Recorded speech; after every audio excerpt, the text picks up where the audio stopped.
It was time for King Eurystheus to give Hercules his sixth task. This time, Eurystheus gave Hercules the labor of traveling to Augean and cleaning the king of Augean's stables in a single day.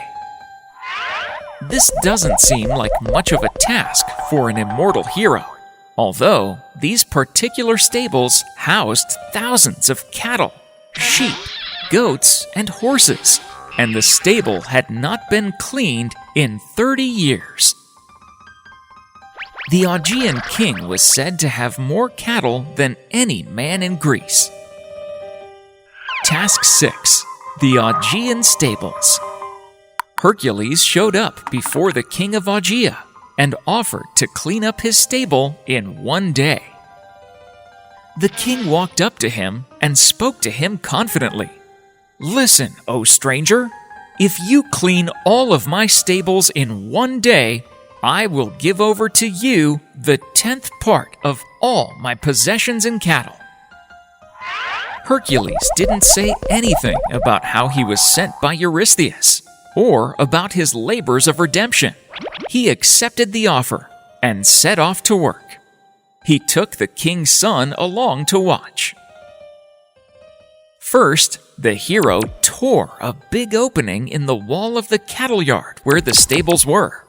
Then, he made another opening in the wall on the opposite side of the yard.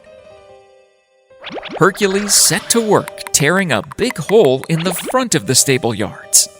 Next, Hercules made a hole in the back wall of the stable yards. These holes were connected to the two rivers flowing nearby.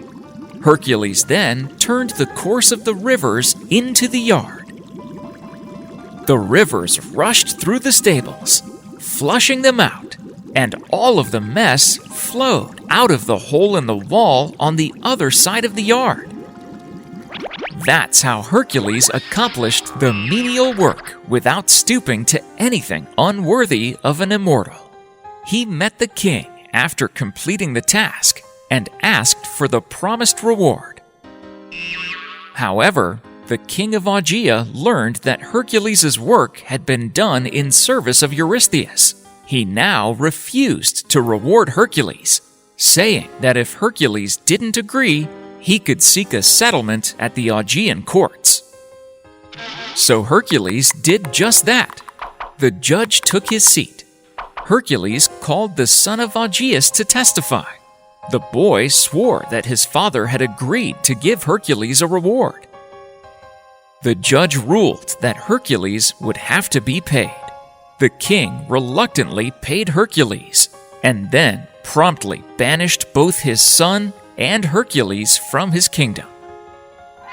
So the boy went to the North Country to live with his aunts, and Hercules headed back to Mycenae.